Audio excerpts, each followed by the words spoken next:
The borderlands are a cruel canvas, where state lines blur and jurisdiction becomes a joke. A different kind of authority takes root. We, the Grim Reaper's MC, are that authority. We are the ghosts in the machine, the 1% that refuses the societal leash.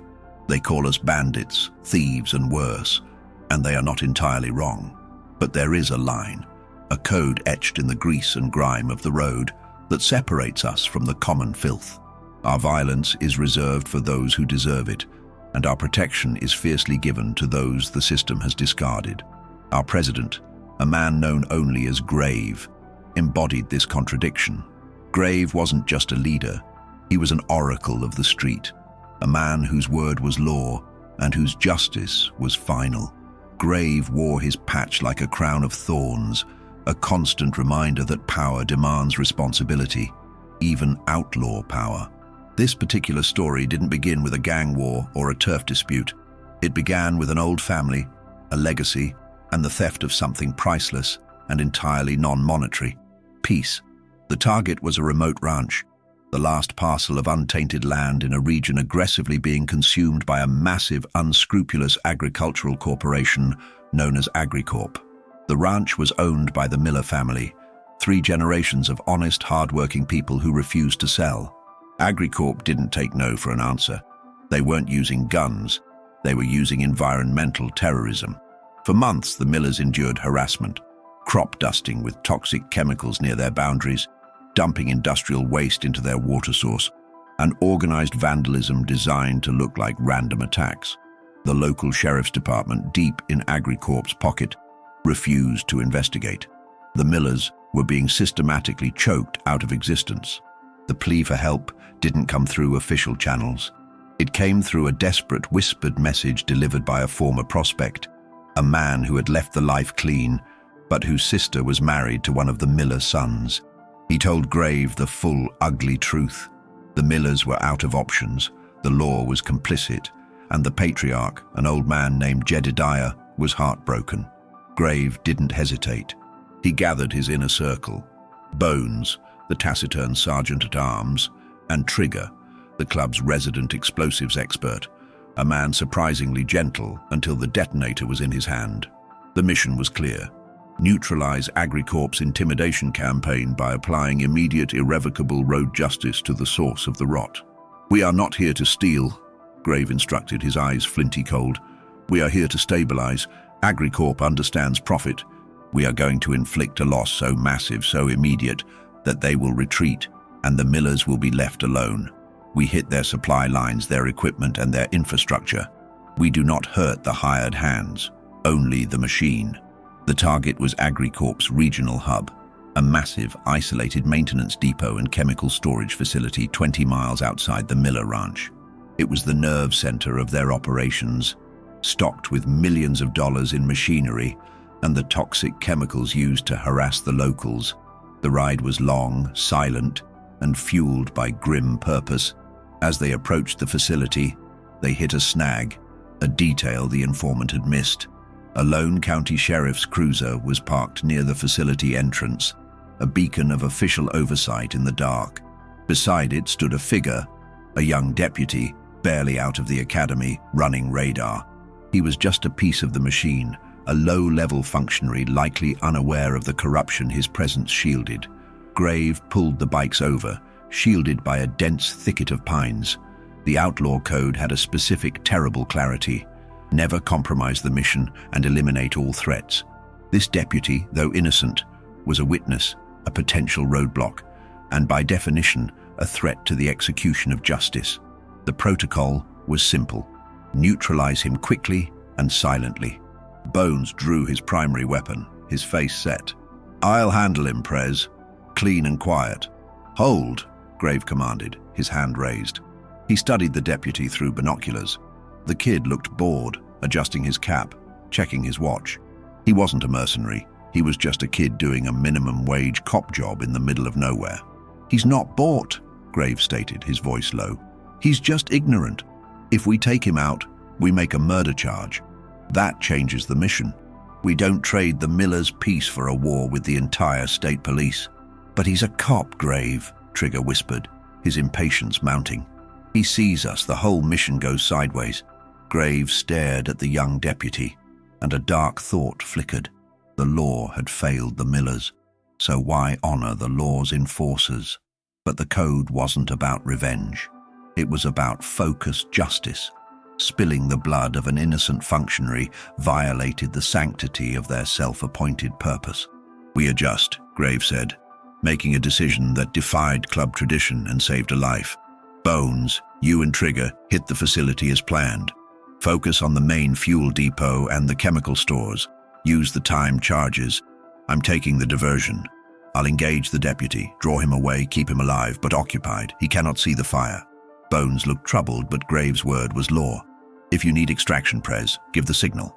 "No signal," Graves said, mounting his bike. He knew this move was a gamble, putting himself directly into the light, but sometimes the truest act of honor is sparing the undeserving. He twisted the throttle, sending a deliberate, deafening roar echoing across the silent desert, a challenge thrown directly at the representative of the failing law. The legend was about to be written, not in blood, but in the sparing of it. The blast of Graves' engine tore through the desolate stillness, a sound engineered for confrontation. The young deputy, whose name was probably irrelevant to the history books, snapped his head up, momentarily startled out of his patrol boredom. Before he could reach for his radio, Grave was already closing the distance, a massive, roaring figure of leather and chrome. A nightmare materialized from the dusty horizon. Grave didn't slow down until he was 50 feet from the cruiser, performing a controlled, aggressive skid that kicked up a blinding plume of dust and gravel, showering the deputy's patrol car. The deputy, adrenaline spiking, drew his service pistol, adopting a textbook defensive posture. "Stop! Turn off the engine and put your hands where I can see them." Grave, still seated on his idling bike, his face shadowed by his helmet, raised one hand in a dismissive gesture. "Slow down, kid. I'm just passing through." Ran out of gas down the road looking for a local pump. The lie was as heavy and smooth as the oil in his engine. "You're a 1%er, the deputy stated, his voice trembling slightly, his training fighting the sheer intimidation of Graves' presence. "The Grim Reapers. You're deep out of territory. Why are you here?" "Bad directions," Grave grunted. He was buying time, drawing the deputy's attention away from the Agri-Corp facility, which was now less than a mile behind the cruiser. Every second, Grave kept this kid focused on the biker. Bones and Trigger were doing the work of road justice. The deputy lowered his weapon slightly, confusion warring with suspicion. Graves' demeanor was too casual, too bored for a criminal caught in the act. "Sir, I need you to step off the motorcycle. Now." Just then, a dull, resonant thud echoed faintly from the direction of the Agri-Corp facility. It wasn't a gunshot, but the heavy sound of a concussion, the sound of Trigger setting his timed charges on the fuel depot. Grave didn't flinch, but he knew the clock had just sped up. He twisted the throttle, revving the engine sharply, making a display of aggression that shifted the focus back to the confrontation. "I told you, I'm leaving." "Don't make this a bigger problem than it has to be, kid." The deputy, however, heard the sound. His eyes darted nervously past Grave toward the distant facility. What was that? What's going on back there? Grave knew he couldn't keep lying. He needed an explosive distraction. He put the bike in gear, feigned a sudden lunge toward the deputy, then wrenched the handlebars to the side, sending the bike roaring past the cruiser, deliberately clipping the front fender with his saddlebag. A theatrical, non-lethal attack. The deputy immediately reacted to the perceived assault, dropping his suspicion about the sound and swinging his focus entirely back to Grave. He fired 2 warning shots into the air, a loud, useless expenditure of ammunition. Grave sped away, leading the chase directly opposite the facility. The deputy, now fully engaged in the pursuit, screamed into his radio, reporting a fleeing 1%er. The plan was working. The deputy was alive, but he was neutralized by his own training, chasing the threat he could see instead of investigating the disaster he could not yet comprehend. Grave rode hard for 3 miles, deliberately leading the deputy on a winding chase through the arid scrubland until the air behind them began to glow with an orange, menacing light. The main fuel depot at Agri-Corp had detonated. Grave watched the plume of smoke rising in his rearview mirror, a silent confirmation that the millers had been saved. Agri-Corp had lost millions, their infrastructure crippled, their toxic weaponry destroyed. They wouldn't be back for the Miller Ranch.